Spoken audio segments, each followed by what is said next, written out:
दोस्तों नमस्कार। हिंदुस्तान की राजनीति में नरेंद्र मोदी को लेकर के एक दो चीज़ें जो है या एक दो बातें जो हैं वो बहुत आम हो चुकी है। जैसे कि कहा जाता है कि जब जब नरेंद्र मोदी डरते हैं तब तब ईडी, सीबीआई और इनकम टैक्स को आगे करते हैं, और जब जब हिंदुस्तान के किसी भी राज्य के अंदर कोई चुनाव होना होता है तो नरेंद्र मोदी इन जांच एजेंसियों को एक्टिव कर देते हैं। इन जांच एजेंसियों को विपक्ष के नेताओं के पीछे लगा देते हैं, और एक बार फिर से ये चीज़ देखने को मिल रही है। एक बार फिर से ये चीज़ सच होता हुआ साबित हो रहा है। और इस बार नरेंद्र मोदी ने, अमित शाह ने जब इन जांच एजेंसियों को एक्टिव किया है तो इस बार इन्होंने देश के, हिंदुस्तान के लोकसभा के नेता प्रतिपक्ष राहुल गांधी और उनकी मदर सोनिया गांधी को चुना है। नेशनल हेराल्ड केस के बारे में आप सब ने सुना होगा।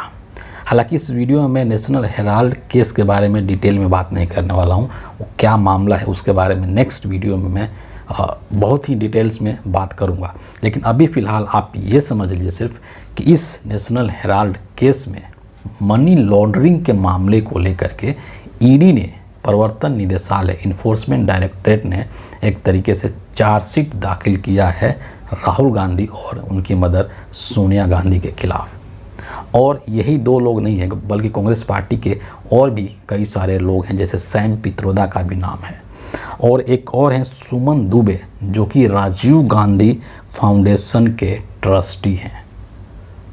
इनका भी इस चार्जशीट के अंदर नाम है। इतना ही नहीं, इसके पहले जो राहुल गांधी के जीजा हैं रॉबर्ट वाड्रा साहब, उनको भी ईडी ने अपने दफ्तर में बुलाया था पूछताछ करने के लिए।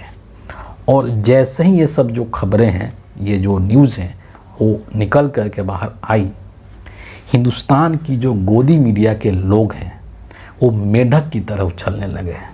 ऐसा लगने लगा मानो कल ही राहुल गांधी को नरेंद्र मोदी उठा करके जेल में डाल देंगे।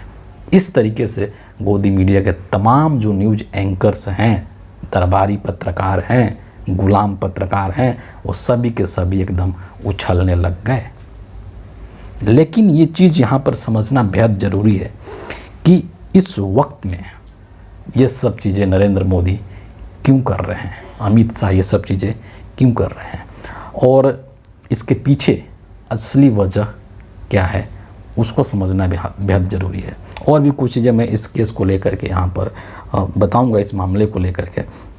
लेकिन जो रिपोर्ट निकल कर के आ रही उसमें ये बताया जा रहा है कि संभवतः इसी महीने के, अप्रैल महीने के 25 अप्रैल को, 25 तारीख को हो सकता है कि इसकी सुनवाई हो। ये डेट शायद रखी गई है। क्या होता है उसके बाद आगे जो है चीज़ें पता हमें ज़रूर चलेंगी। लेकिन यहाँ पर आपको ये चीज़ समझना है कि ये जो नेशनल हेराल्ड का केस है, शायद आपके स्मृतियों से ये चीज़ हट गया होगा या आपको याद नहीं आ रहा होगा, तो मैं इसको रिकॉल करना चाहता हूँ कि 2022 के अंदर इसी नेशनल हेराल्ड केस को लेकर के राहुल गांधी से तकरीबन ईडी के लोगों ने 50-55 घंटे की पूछताछ की थी। इनकी मदर सोनिया गांधी से भी तकरीबन 40-45 घंटे की पूछताछ की गई थी ईडी के अधिकारियों के द्वारा। और निकला क्या था, मिला क्या था ईडी को?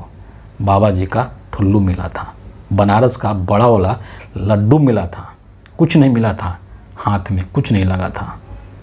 और फिर एक बार उसी चीज़ को लेकर के ईडी के लोग चार्जशीट दाखिल कर रहे हैं। कारण इसका बहुत स्पष्ट है, राजनीतिक मंशा है, राजनीति से प्रेरित ये कदम है। और कांग्रेस पार्टी के तमाम जो लीडर्स हैं वो इस चीज़ को भली भांति उठा रहे हैं और समझ भी रहे हैं। ये एक तरीके से ये राजनीति से प्रेरित कदम है। नरेंद्र मोदी जो है वो बदले की जो राजनीति करते हैं वही काम यहाँ पर करने की कोशिश कर रहे हैं। इस वक्त आप देखेंगे तो हिंदुस्तान की राजनीति में दो चीज़ें आपको बहुत स्पष्ट रूप से दिखाई देंगे। एक आपको बिहार दिखाई देगा और एक आपको गुजरात दिखाई देगा। बिहार के अंदर इसी साल के अंत में, 2025 के अंत में विधानसभा का चुनाव होना है, और वहाँ पर एनडीए गठबंधन की स्थिति बेहद नाजुक है और इंडिया अलायंस वहाँ पर अभी बहुत मजबूत स्थिति में आ रहा है। मैं इस पर और डिटेल में भी नहीं जाना चाहता हूँ। दूसरा जो चीज़ है, जो राज्य है, वो नरेंद्र मोदी का गढ़ है, नरेंद्र मोदी का घर है, गुजरात। और इन दोनों ही जगहों पर आप देखेंगे कि राहुल गांधी जो हैं वो बेहद सक्रिय हैं। बिहार में कई बार राहुल गांधी जा चुके हैं और अभी कल ही जो है दिल्ली के अंदर राहुल गांधी की और तेजस्वी यादव की मुलाकात हुई और उस मुलाकात के बाद उस मीटिंग को अटेंड करके राहुल गांधी तुरंत गुजरात के लिए निकल गए।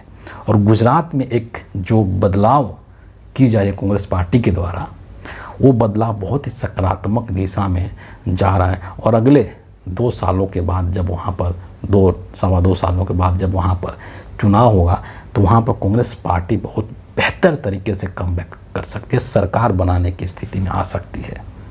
वहाँ पर कांग्रेस पार्टी का जनाधार बेहद मजबूत है। यद्यपि कि पिछले तकरीबन 3 दशकों से वहाँ पर कांग्रेस पार्टी हार रही है, बावजूद उसके कांग्रेस पार्टी का वहाँ पर जो वोट बैंक है, जो उनका आधार है वोटर्स का, वो बहुत ही मजबूत स्थिति में। और इस चीज़ को राहुल गांधी जानते हैं, इस चीज़ को नरेंद्र मोदी भी जानते हैं। डर है कहीं ना कहीं नरेंद्र मोदी के मन में कि अगर मैं गढ़ में ही, अपने घर में ही अगर हार गया कांग्रेस पार्टी से, राहुल गांधी से, तो फिर मुंह दिखाने के लायक नहीं बचूंगा। तो कहते हैं ना कि नरेंद्र मोदी राजनीतिक तौर पर मुकाबला नहीं कर सकते हैं जब, तो फिर अपने इन जांच एजेंसियों के माध्यम से ऑपोजिशन के लीडर्स को परेशान करते हैं, उनको तंग करने की कोशिश करते हैं, उनको किसी भी तरीके से डिस्टर्ब करने की कोशिश करते हैं ताकि वो उस चीज़ का फ़ायदा उठा सकें। वही काम यहाँ पर एक बार फिर से नरेंद्र मोदी करते हुए दिखाई देते हैं। लेकिन यहाँ पर 1-2 चीज़ें और है। ये जो केस है नेशनल हेराल्ड का केस, ये एक बहुत ही आधारहीन केस है। इसमें कुछ दम ही नहीं, कुछ जान ही नहीं है और ये कोर्ट के अंदर भी नहीं टिकने वाला। इस बात को भी आप जान लीजिए, आने वाले समय में आपको ये भी पता चल जाएगा। तो इसका सिर्फ और सिर्फ एक राजनीतिक बदला का भावना है या राजनीति से प्रेरित ये मामला है जो कि नरेंद्र मोदी यहाँ पर करते हुए नज़र आ रहे हैं। आप सोचिए कि 2014 से नरेंद्र मोदी प्राइम मिनिस्टर इस देश के, अगर इस नेशनल हेराल्ड केस में राहुल गांधी के खिलाफ इनके पास सबूत होता, सोनिया गांधी के खिलाफ इनके सबूत होता, तो क्या मोदी और अमित शाह बैठ करके अभी तक झुनझुना बजा रहे हैं? क्यों नहीं नरेंद्र मोदी और अमित शाह राहुल गांधी को, उनकी मदर सोनिया गांधी को या फिर रॉबर्ट वाड्रा को, क्यों नहीं ये लोग आज तक 2014 से लेकर के और अभी तक के लोग जेल में डाल पाए? इसके बारे में आप ज़रूर एक बार सोचिएगा, विचार कीजिएगा, मंथन कीजिएगा। ये लोग राहुल गांधी का कुछ भी नहीं बिगाड़ सकते हैं, ये बात मैं यहाँ पर लिख करके दे सकता हूँ।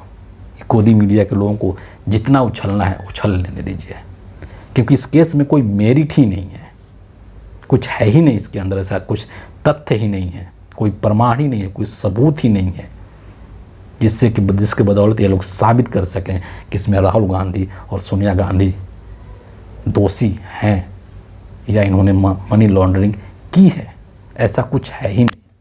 और एक चीज़ और मैं यहाँ पर मेंशन करना चाहूँगा ईडी को लेकर के। हालांकि ये पूरा देश जानता है कि हिंदुस्तान के अंदर नरेंद्र मोदी के शासनकाल में जितनी भी जांच एजेंसियां हैं या फिर जितने भी संस्थान हैं, उनके साख में बट्टा लग चुका है, उनका साख जो है मिट्टी में मिल चुका है, रसातल में जा चुका है, और ईडी भी उन्हीं में से एक है। और ये बात जो मैं बताने जा रहा हूँ, ये कोई बात यूँ नहीं है, बल्कि ये सदन के अंदर ये बात कही गई थी कि पिछले 10 साल में, लास्ट 10 ईयर्स में ईडी ने तकरीबन 193 ऑपोजिशन के लीडर्स के खिलाफ केस बनाए, अलग अलग पार्टी के। और इन 193 में से सिर्फ 2 केसेस में ईडी दोष साबित कर पाई। आप समझ सकते हैं कि इनकी क्या क्रेडिबिलिटी है और इनका क्या साख है और इनका उद्देश्य क्या होता है कि 193 में से सिर्फ 2 ही मामला ऐसा होता है जब ईडी के लोग कोर्ट में साबित कर पाते हैं कि ये बंदा, ये अमुक व्यक्ति जो है वो इस मामले में दोषी है। बाकी 191 मामले में ईडी के लोग फ्लॉप हो जाते हैं। और इसीलिए कई बार जो है समय समय पर हिंदुस्तान का जो सुप्रीम कोर्ट है उसने भी ईडी को डांट लगाई है कि आप यूं ही किसी भी नेता को गिरफ्तार नहीं कर सकते हैं। बहुत से लोगों को किया है, अरविंद केजरीवाल को किया है, हेमंत सोरेन को किया था, है ना। तो इस तरीके से मुंह उठा करके आप बिना किसी साक्ष्य के, बिना किसी प्रूफ के और किसी भी लीडर्स को उठा करके आप जेल में डाल देते हैं, ये कौन सी बात हुई? ये कहाँ का न्याय हुआ? ये भारत के किस न्यायपालिका के बुक में लिखा हुआ है? तो ये चीज़ें नहीं होनी चाहिए। सुप्रीम कोर्ट ने इस चीज़ के ऊपर कई बार ईडी के लोगों को डांट लगाई है, फटकार लगाई है, लेकिन ये तो नरेंद्र मोदी का अमृत काल चल रहा है। यहाँ पर जहाँ पर नरेंद्र मोदी हैं वहाँ पर नियम कानून का कोई मतलब ही नहीं है। लेकिन चलते चलते मैं आपको एक बार और राहुल गांधी का एक पुराना वीडियो क्लिप है वो आपको सुना करके जाना चाहूँगा, जिसमें राहुल गांधी ने कहा था कि आज नहीं तो कल, कल नहीं तो परसों, कभी ना कभी बीजेपी की जो सत्ता है वो जाएगी, और जब बीजेपी की सत्ता जाएगी तो ऐसी कार्रवाई होगी, ऐसी कार्रवाई होगी कि फिर दोबारा ऐसी कार्रवाई नहीं हो पाएगी। आप राहुल गांधी के उस क्लिप को यहाँ पर जरूर सुन लीजिए एक बार। तो उनको ये भी सोचना चाहिए, ये जो सब कर रहे हैं, कि किसी ना किसी दिन बीजेपी की सरकार बदलेगी और फिर कार्रवाई होगी, और ऐसी कार्रवाई होगी कि मैं गारंटी कर रहा हूं ये फिर से कभी नहीं होगा। तो उनको भी सोचना चाहिए। इन सभी चीज़ों का सार क्या है? एक लाइन में सार यही है कि नरेंद्र मोदी राजनीतिक तौर पर कहने का मतलब कि जो देश के अंदर मुद्दे हैं उन मुद्दों पर लड़ाई नहीं लड़ सकते हैं। विपक्ष के साथ, राहुल गांधी के साथ बिल्कुल भी लड़ाई लड़ने की स्थिति में नरेंद्र मोदी नहीं है। तो जब आप राजनीतिक तौर पर अपने विपक्षी दल के नेताओं के साथ नहीं लड़ पाते हैं, तब जाकर के नरेंद्र मोदी जो है वो इस तरीके के हथकंडे, इस तरीके के तिकड़म अपनाते हैं।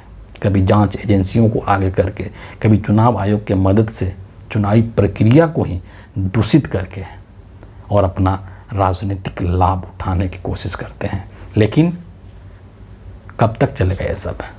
इसका भी एक अंत समय आएगा जब ये सब चीज़ें ख़त्म होंगी, और वो चीज़ संभवतः जल्दी आने वाला है।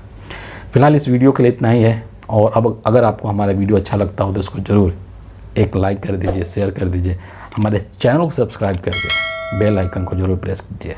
अगले वीडियो में आपसे फिर मुलाकात होगी, तब तक के लिए बहुत बहुत धन्यवाद।